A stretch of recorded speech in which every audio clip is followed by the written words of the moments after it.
여러분, 오늘도 거룩한 주일입니다. 주님을 만나는 시간 되기를 원합니다. 지난 주일 저녁 8시 무렵에 우리 이호교 집사님이 전화가 옵니다. 내용은 몸이 안 좋아서 병원에 가야겠다 하십니다. 사실은 지난 주일 낮 예배 때부터 몸이 안 좋았습니다. 그날 헌금위원이었는데 헌금할 때의 곡이 5절까지였던가 길었는데 그래도 다 못 돌아가지고 오시는 거예요. 아직 조금 사절인지는 모르겠는데 길었는데도 못 돌아가서 제가 한 절을 더 불렀던 생각이 나는데요. 그만큼 낮 예배 때부터 몸이 안 좋았던 것입니다.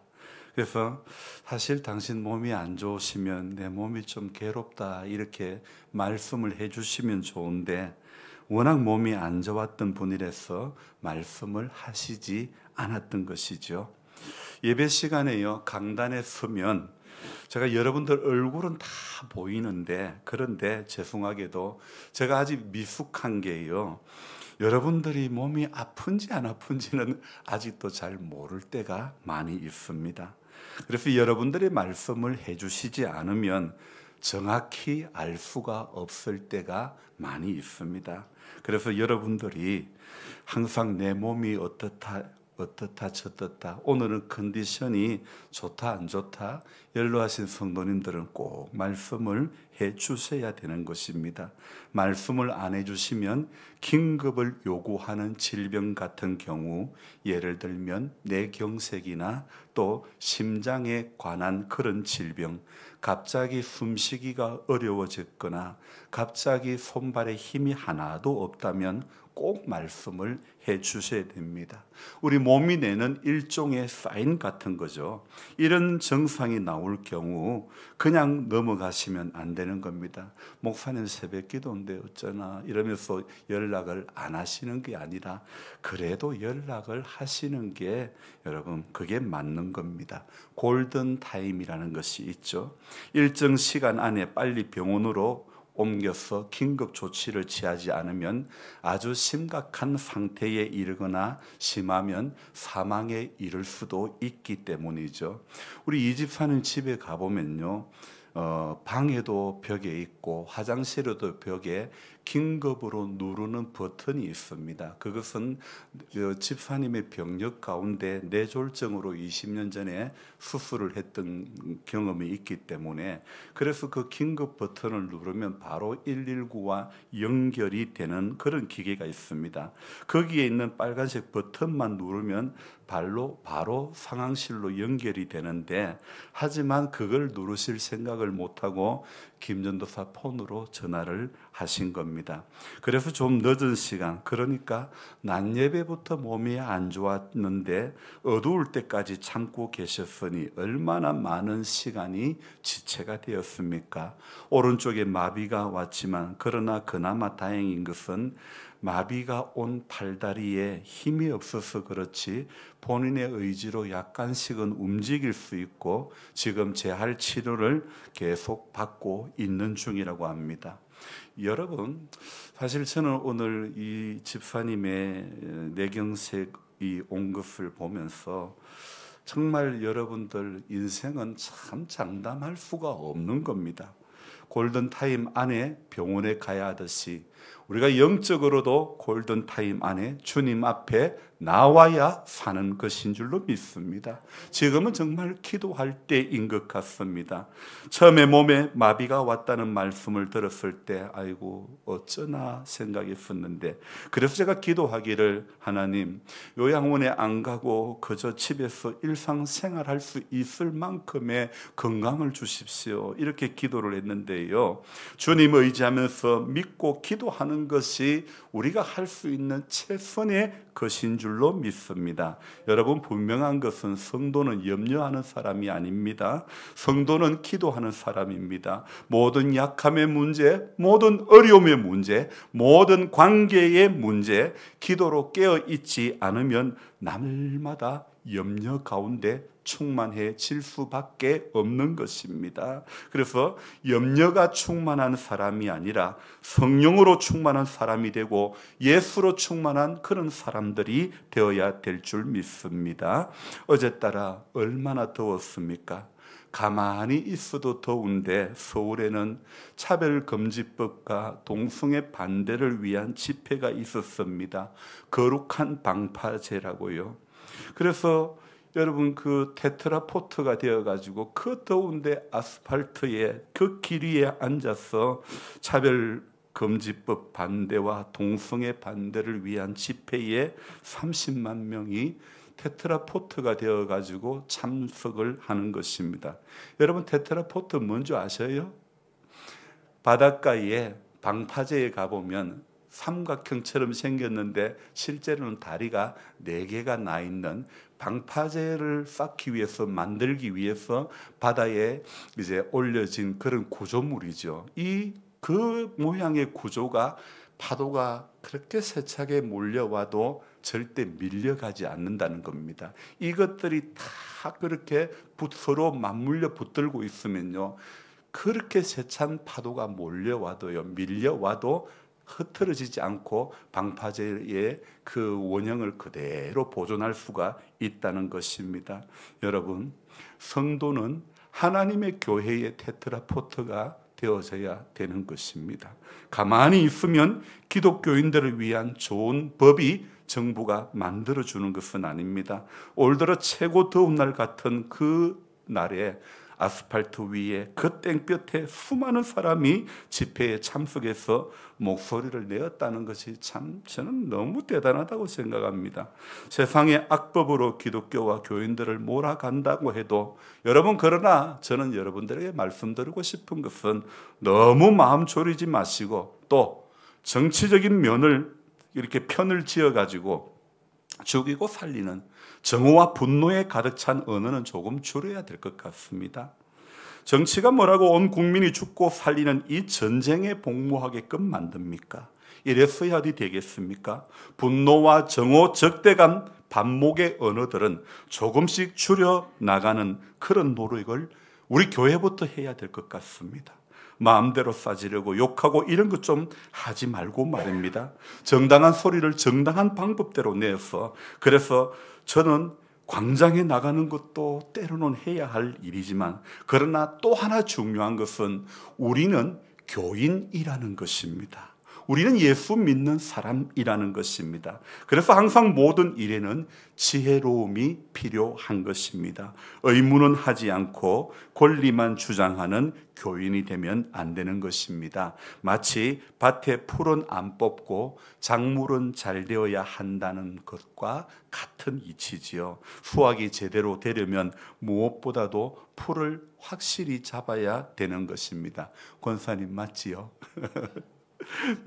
도라지를 심으셨는데, 이게 참 저도 도라지 심어본 경험이 있습니다. 풀 잡는 게 세상에요, 초보 농사꾼에게는요 제일 힘든 게 풀 잡는 겁니다. 풀 잡는 게 얼마나 힘든지 모릅니다. 우리 안에 있는 염려와 걱정의 풀도 잡아야 됩니다. 불신과 의심의 풀도 다 잡아야 됩니다. 무엇보다도 낙심되게 만드는, 우리를 다운되게 만드는 그런 풀을 잡아야 하는 것입니다.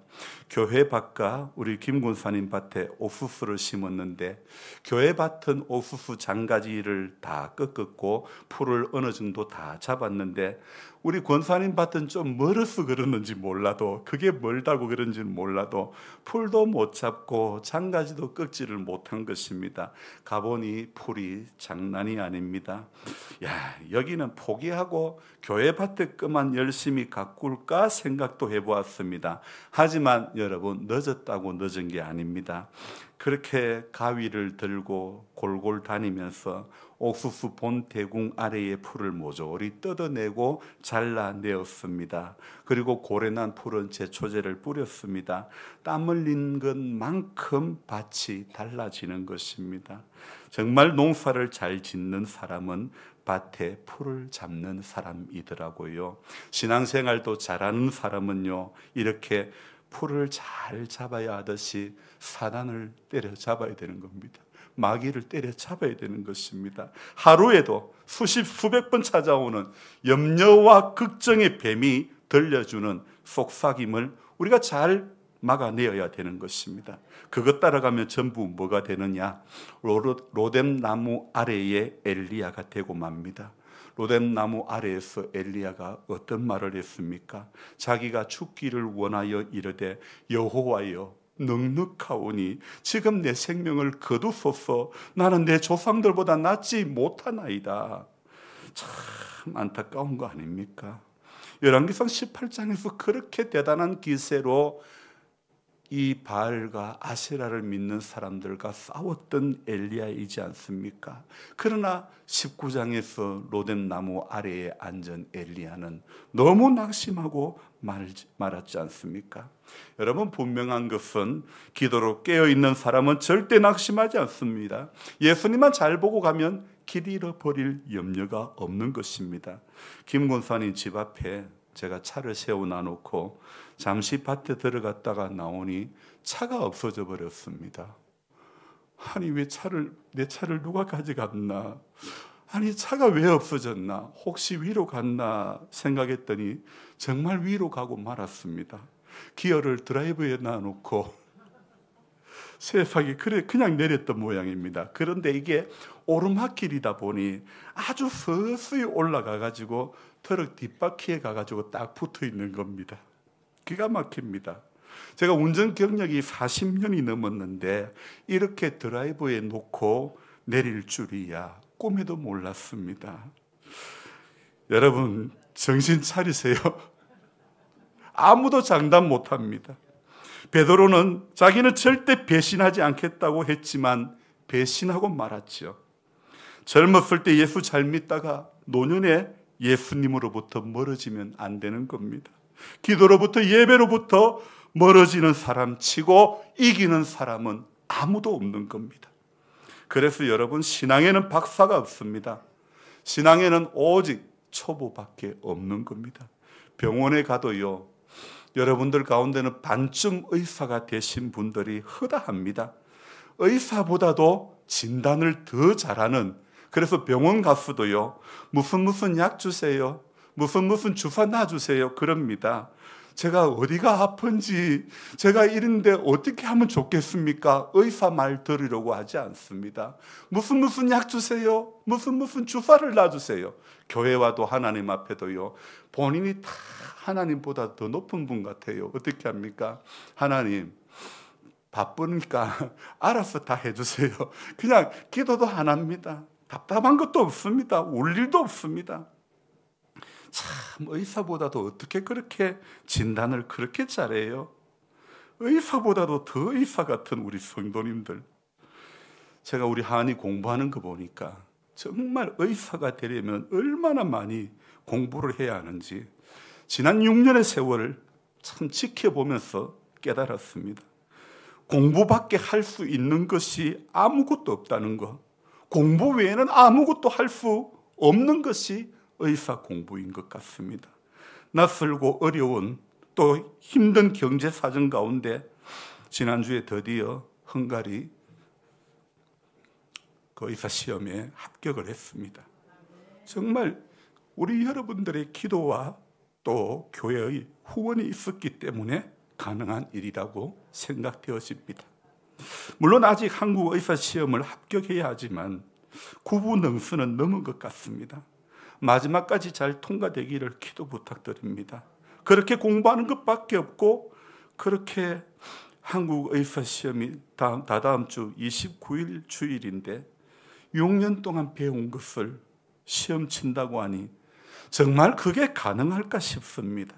6년 동안 배우고 익히고 외우고 실습하고 그 모든 과정을 기억하며 시험을 쳐야 하니 얼마나 공부를 많이 해야 하는지.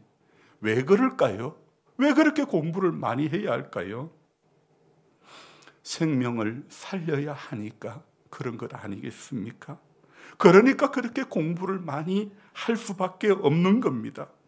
영적으로 살고 힘 있는 신앙생활, 매일매일 기쁨 가운데 살려고 하면 하나님 앞에서도 우리가 신앙 공부를 잘 해야 하는 것입니다. 무엇보다도 내 마음을 잘 다스려야 하는 것입니다. 마음 공부를 잘해야 됩니다. 신앙에는 그 누구도 박사가 없습니다. 목사도 신앙에는 박사가 아무도 없습니다. 고린도 교회에 보내는 편지를 봐도, 로마에 있는 교회에 보내는 편지를 봐도 참 대단한 것 같은 교회와 성도들 같이 보인다 할지라도 인생에게 대단한 것은 아무것도 없는 것입니다. 당을 짓고 음란에 빠지고 받은 은사만 자랑하고 열매 없는 교회가 고린도 교회 아닙니까? 로마에 있는 교회에 보내는 편지에도 마찬가지입니다. 오늘 로마서 3장 10절에 뭐라고 이야기하고 있습니까? 기록된 바 의인은 없나니 하나도 없으며, 11절 깨닫는 자도 없고 하나님을 찾는 자도 없고, 12절 다 치우쳐 함께 무익하게 되고 선을 행하는 자는 없나니 하나도 없다. 하나도 없도다. 그래서 결국은 어떻게 됩니까? 23절로 갑니다. 모든 사람이 죄를 범하였음에 하나님의 영광에 이르지 못하더니. 지난 12.3 계엄 이후에 우리나라 전국은 극도로 나뉘어졌습니다. 철저하게 진보 보수로 나뉘어졌고 철저하게 1번, 2번으로 나뉘어졌습니다. 저는 오늘 이 로마서의 말씀 앞에 우리 한국 사람들이 좀 주목해야 될 것 같습니다. 어떤 성향에 따라 옳고 그름의 문제가 아닙니다. 성경의 기준 앞에 저와 여러분들이 서야 되는 것입니다. 죄가 무엇입니까? 죄가 무엇입니까? 저는 여러분들에게 지금 이 질문이 성경이 말하는 죄가 무엇이냐 이겁니다.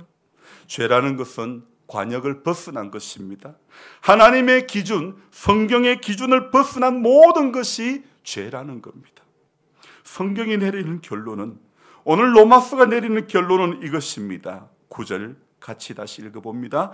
그러면 어떠하냐? 우리는 나으냐? 결코 아니라 유대인이나 헬라인이나 다 죄 아래에 있다고 우리가 이미 선언하였느니라. 성경이 내리는 결론은, 로마서가 내리는 결론은 모두가 다 죄 아래에 있다고 말씀하고 있습니다. 그래서 고린도 교회에 보내는 편지에서도 나오는 내용이지만 어느 교회인들 죄의 문제에 걸리지 않는 교회는 단 한 교회도 없더라 이겁니다. 오늘 로마서에서도요, 제일 먼저 다루는 주제가 바로 죄의 문제입니다. 로마 교회로 들어온 사람 중에 유대인들이 있고 헬라인들이 있습니다. 그런데 이 유대인들은 대부분의 잘못된 그 이전에 유대교적인 신앙이 있던 사람들입니다. 이 잘못된 유대교적인 신앙이 무엇이냐면 율법, 즉 어떤 신앙적인 규칙만 잘 지키면 구원을 얻을 수 있다고 생각을 한 것입니다. 여러분, 왜 이런 생각을 하는 것일까요? 구약 성경을 오해해서 율법만 잘 지키기만 하면 구원받는 것이라고 생각을 하는 것입니다. 그래서 사람들의 생각은 나는 이러이러한 율법을 잘 지키니 나는 어렵다고 생각했고, 자신의 이러한 어려운 모습 때문에 자신은 구원받을 수 있다고 여기는 겁니다. 예수님 앞에 섰던 부자 청년도 보십시오. 내 그런 거요, 어릴 때부터 다 지켰다고 그렇게 이야기하지 않았습니까? 참, 여러분, 이게 뭐냐면 우리말로 하면 저 사람은 법 없이도 살 사람이야, 이런 사람들 있지 않습니까? 그런데 이런 것은 우리 사람들의 말이라는 겁니다. 하나님은 뭐라고 말씀하실까요? 오늘 로마서는 무엇이라고 말씀을 하고 있는 것일까요? 유대인이나 헬라인이나 지금 우리 모두가 다 죄인이라고 말씀하고 있습니다. 그래서 23절 모든 사람이 죄를 범하였음에 하나님의 영광에 이르지 못하더니라고 말씀했죠. 착한 사람, 법 없이도 사는 사람은, 어린 아이는 예외 아닙니다. 성경은요, 모든 사람이 죄를 범했다고 말씀하고 있고, 그리고 그 죄의 문제는 어디에서 해결된다고 말씀하고 있습니까? 바로 24절입니다. 같이 읽습니다.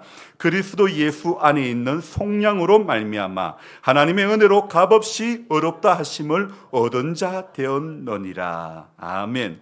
분명히 우리에게는 죄가 있었고 우리는 이 죄로 인해 하나님의 진노를 받을 수밖에 없었고 심판을 받을 수밖에 없는데, 분명히 우리에게는 하나님의 기준에 이를 수 있는 사람이 누구도 없다는 것입니다. 율법 이전의 사람들도 죄인이었고 율법을 몰랐던 사람들도 역시 죄인이기는 매 한 가지입니다. 하나님은요, 사랑의 하나님이시기도 하지만 죄를 보시면 진노하시는 하나님이시기도 합니다. 이 죄의 문제를 해결할 수 있는 길은 우리 인간에게는 없는 것입니다. 인간의 몸을 입고 오신 그분이 누구요? 예수님을 통해서만이 죄를 해결할 수 있는 것입니다. 9절을 다시 봅니다. 그러면 어떠하냐? 우리는 나으냐? 결코 아니라. 유대인이나 헬라인이나 다 죄 아래 있다고 우리가 이미 선언하였느니라. 새 한글 성경으로 제가 한번 읽어드리겠습니다. 여러분은 여러분의 성경 구절을 보시기 바랍니다. 그렇다면 어떻게 됩니까? 우리가 더 낫습니까? 전혀 그렇지 않습니다. 우리가 이미 고발하기를 유대아 사람들도 그리스 사람들도 모두 죄 아래 있다고 했기 때문입니다. 새 한글 성경 10절입니다. 성경에 이렇게 적혀 있는 대로입니다. 어려운 사람은 없다, 하나도 없다. 11절, 깨닫는 사람도 없다, 하나님을 찾는 사람도 없다. 12절, 모두가 빗나갔고 다 함께 쓸모없어졌다, 선한 일 하는 사람이 없다, 하나도 없다. 여러분, 성경이 내리는 결론입니다. 성경은 유대 사람이나 헬라 사람, 즉 그리스 사람 모두가 다 죄 아래에 있다고 말씀하고 있지요. 어려운 사람은 하나도 없다고 말씀하는 것입니다. 아무개는 예외다 할 사람이 단 한 명도 없는 것입니다. 그러면 여러분들 중에 목사님요, 그러면 욥은 어째요? 욥은 욥기에 정직하고 악에서 떠나고 하나님을 경외한 사람이라고 이렇게 정의를 내리고 있지 않습니까? 그러면 욥기는 뭐 잘못된 거 아닙니까? 이렇게 반문하실 수 있는 분도 있을지 모르겠습니다. 그러나 욥도 하나님께서 어렵게 여겨주신 것이지 죄가 하나도 없는 사람은 아니었죠. 유대인이나 이방인들과 같이 모두가 죄의 권능 아래에 있는 것입니다. 여러분, 우리라고 우월한 것이 있습니까? 예수 믿은 지 오래되었다고 우월한 게 뭐가 있습니까? 더 잘 믿습니까? 더 기도 많이 합니까? 더 죄 안 짓습니까? 더 어렵습니까? 아닙니다. 전혀 그렇지 않는 것입니다. 유대인이나 헬라인이나 모두는 다 죄 아래에 있다고 말씀하고 있죠. 마을에서 착하게 살아온 사람들은 기독교에서 말하는 이 죄의 문제를 어떻게 보면 이해하기가 어렵습니다. 우리 그 두 분, 심옥분 할머니와 그 장향자, 우리 옥방댁 할머니, 이런 분들은 죄를 이야기하면 이해하기 어려운 겁니다. 왜 바울은 유대인이나 헬라인이나 모든 사람이 죄를 범했다고 죄인 취급하고 있는지 그 의도가 무엇일까요? 왜 바울은 멀쩡하게 사는 사람을 전부 다 죄인이라고 말하고 있는 것일까요? 기독교는 왜 이렇게까지 죄의 문제를 깊이 다루고 있는 것일까요? 답은 하나입니다. 죄인만이 예수님을 만날 수 있기 때문입니다. 죄라는 단어는 정말 불쾌하고 불편한 단어입니다. 절에 가면요, 저도 과거에 절에 다녀봤던 경력이 있어서 아는데 어느 저서도요, 어떤 분도요, 당신 죄인이라고 하는 사람 없습니다. 그런데요, 교회에 오면요, 어느 교회도요, 당신 죄인이 아니라고 말하는 교회가 없더라 이겁니다. 왜 교회는 죄를 이야기하고 목사는 설교 가운데 죄인임을 말하고 죄 사함의 문제를 말하는 것일까요? 이렇게 생각해 보면 어떨까요?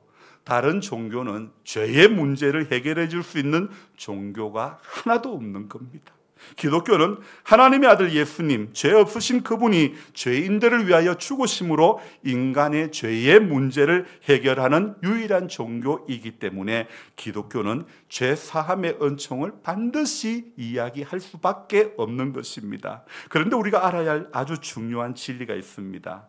내가 생각하는 죄, 우리가 생각하는 죄, 일반적으로 죄를 정의할 때 규범 또는 윤리에 반하는 행위를 죄라고 말하고 있지 않습니까? 그렇다면 기독교의 경전인 성경이 말하는 죄의 정의가 무엇입니까?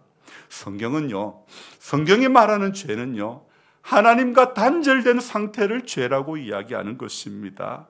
그렇다면 우리가 오늘 왜 이 예배를 드리는 것일까요? 예배가 소망이기 때문입니다. 예배는 하나님과 만나는 길이기 때문입니다. 예배를 통해서 하나님과의 관계가, 단절된 관계가 회복되어지기 때문에 예배가 중요한 것입니다. 우리의 메마른 마음에 하나님의 말씀이 생기가 되어서 우리 마음에 불어넣어 주기 때문이죠. 그래서 성경이 말하는 죄인을 양심과 착함의 기준으로 말할 수 없는 것입니다. 그래서 바울은요, 하나님과 인간이 관계하는 존재로 설명을 하는 거예요. 하나님이 우리의 창조주이시지만 인간된 우리가요, 창조주이신 그분을 모르고 자신이 피조물임을 망각하고 자기가 하나님처럼 되고 싶어 하는 것입니다. 그게요, 그저 눈 밝아진다는 그 말에 금지한 나무의 열매를 따먹게 된 것이고, 그게 바로 신할 평지에 바벨탑을 쌓아 하늘 꼭대기에 닿게 하자고 하는 것입니다. 인간이요, 벽돌을 만들 수 있는 기술 하나만 가지게 되니까요, 흙을 구워가지고 벽돌 만들 수 있는 기술 하나만 생기게 되니까 그만 우리가 벽돌을 구워가지고 하늘 꼭대기에 닿게 하자, 그렇게 교만해지는 겁니다. 조금의 길만 있어도 하나님처럼 되고 싶어 하는 것이 사람 마음인가 봅니다. 저도 사업할 때 마냥 잘 나갈 때는 하늘 높은 줄을 몰랐습니다. 그래서 성경 보고 마음을 비우는 겁니다. 늘 잘 될 수는 없는 거야. 그래서 자꾸 준비를 하는 것입니다. 자꾸 낮추는 연습을 하는 겁니다. 새벽 기도도 왜 합니까? 자꾸 높아지려는 마음을 꺾으려고 새벽 기도하는 것입니다. 자꾸 잘 되고 싶은 마음을 꺾으려고 새벽 기도하는 것입니다. 잘 되기만 하면 반드시 인간은요, 죄 아래로 들어가고 마는 것입니다. 이 말이 무엇입니까? 하나님과 단절된 길로 들어가고 마는 것입니다. 어려울 때는 주일 예배를 잘 지키다가도 좀 나아지니, 좀 형편이 좋아지니 예배가 필수가 아니고 선택이 되고 마는 것입니다. 한국 교회의 자랑은 예배가 필수였던 것입니다. 그랬던 한국 교회가 이제는 예배가 선택이 되고 말았습니다. 우는 게 필수였던 교회가 죄송하지만은 이제는 우는 꼴을 못 보는 교회가 되고 말았습니다. 새벽에 나와서 하도 울어서 목사의 마음에 저분이 또 어떤 어려움이 있을까, 그렇게 마음이 쓰였던 분들이 예전엔 참 많았는데 지금의 교회는 목사도 울지 않습니다. 교인들도 울지 않습니다. 모두가 성공신학에 도취되어 울지를 않는 교회와 성도가 되고 말았다는 것입니다. 다시 로마서 3장에서 말하는 유대인이라고 더 나은 것도 없는 존재, 모두가 제 아래에 있는 인생이라는 것을 깨닫고 죄사함의 자리로 나아가야 되는 것입니다. 바로 그것이 성도가 사는 길입니다. 기도가 필수가 되어야지 기도가 선택이 되면 안 되는 것입니다. 예배도 마찬가지입니다. 몸에 작은 혈관 하나만 막혀도 움직일 수가 없는 것입니다. 고추 방아다리 아래로는 장가지를 전부 다 따가지고 그렇게 고추를 올해는 한번 길러보려고 고추 묘목 하나하나를 다 땄는데요, 그러다가 보니까 조금 있다 보니까 하나가 잎이 비실비실 말라가지고 이렇게 보니 너는 왜 말랐냐 이래 보니까 부러진 겁니다. 참, 그런데 이 부러진 고추를 살릴 수 있을까요? 없을까요? 못 살리죠, 그죠? 그런데 살렸습니다. 어떻게 해요? 감자를 가지고 구멍을 내가지고 젓가락으로 찔러가지고 구멍을 내고, 그리고 그 구멍 난 데다가 반만 칼로 이렇게 잘랐습니다. 그러면 감자가 완전히 떨어지지는 않죠. 그래서 그 잘랐던 자리로 벌려가지고 고추 대공 안에 집어넣었습니다. 그리고는 비닐을 감고 부목을 대가지고 놔뒀습니다. 2개가 그랬는데요, 둘 다 잘 살아났습니다. 참, 목사가 농사 질 줄도 모르는 게 박사가 돼버렸어요. 이미 부러질 증거, 살 소망이 없는 고추였지만 감자를 잘라서 부목을 대어주니 수분이 올라가는 겁니다. 이미 부러진 인생이, 이미 죄로 인해 잘려나간 우리네 인생들이 오늘도 예수 그 이름이 우리의 신앙, 우리의 삶의 여정 가운데 부목이 되어 주시는 줄로 믿습니다. 예수 그 이름이 막힌 혈관을 뚫어주는 능력이 있는 줄로 믿습니다. 예수 그 이름이 부러지고 찢겨진 우리네 인생을 치료해 주시는 줄로 믿습니다. 그러므로 예수 그 이름은 우리에게 선택이 아니고 필수인 줄로 믿습니다. 그분을 향한 예배도 선택이 아닙니다. 그분을 향한 기도도 선택이 아닙니다. 무엇이라고요? 필수라는 것을 꼭 기억해 주시기를 바랍니다. 그래서 예배가 필수고 기도가 필수가 될 때 그런 인생은 반드시 힘이 나는 줄로 믿습니다. 저도 지난 이틀간 그렇게 양진 마을에 임집사님도 고대에서 못하는 포기했던 그 밭을요, 로타리를 치고 망을 짓고 비닐 씌우고 검은 콩을 제가 다 심었는데요, 그렇게 이틀을 하고 났더니 오늘 아침에 얼마나 깔아지는지요. 그런데 제가 제 마음으로는 예배 드리면 힘 주실 거야, 말씀 드릴 때 힘 주실 거야, 이렇게 사모하면서 저와 여러분들이 예배 자리에 나올 때 힘이 없고 어려워도요, 우리가 예배 드릴 때에 힘 주실 거야, 예배 주실 때에 살게 해주실 거야, 예배 드릴 때 이기게 해주실 것이야, 이렇게 고백하면 반드시 하나님은 이기게 해주실 줄, 반드시 살아나게 해 주실 줄로 믿습니다. 믿음으로 부러진 고춧가지도요, 그렇게 감자를 대고 비닐 대고 하니까 살아나는 거예요. 살려보려고 살아나려고 애를 쓰면 사라지는 길이 반드시 열려지는 줄로 믿습니다. 미리 포기하지 맙시다. 미리 낙심하지 맙시다. 하나님 앞에 엎드리면 정답인 길이 열려질 줄로 믿습니다. 울면 회복이 되어질 줄로 믿습니다. 치료가 되어질 줄로 믿습니다. 만나질 줄로 믿습니다. 그래서 저와 여러분들, 우리 삶에 이제 더 이상 선택이 되지 마시기 바랍니다. 예수가 필수가 되기를 바랍니다. 예배가 필수가 되기를 바랍니다. 기도가 필수가 되기를 바랍니다. 그래서 늘 필수가 되라고 장필수, 우리 동네 장필수 어르신이 계시잖아요. 여러분, 예수가 장필수가 되시기를 바랍니다. 그 길만이 살아나는 길인 줄로 믿습니다. 기도하겠습니다. 하나님 아버지, 고맙고 감사를 드립니다. 죄된 우리에게, 소망이 없고 길이 없는 우리들에게 하나님 오늘도 우리에게 길을 열어주시고 소망이 되어주신 은혜를 감사를 드립니다. 이제는 더 이상 내 신앙 가운데 예배가 선택이 되지 않기를 원합니다. 기도가 선택이 되지 않기를 원합니다. 하나님을 향한 갈급한 마음도 선택이 되지 않기를 원합니다. 믿고 구하는 자는 조금도 의심하지 않으면 반드시 그대로 이루어질 줄을 믿습니다. 믿음으로 구하고 조금도 의심하지 않는 모두가 되게 하여 주옵소서. 감사를 드리며 예수님의 이름으로 기도드리옵나이다. 아멘.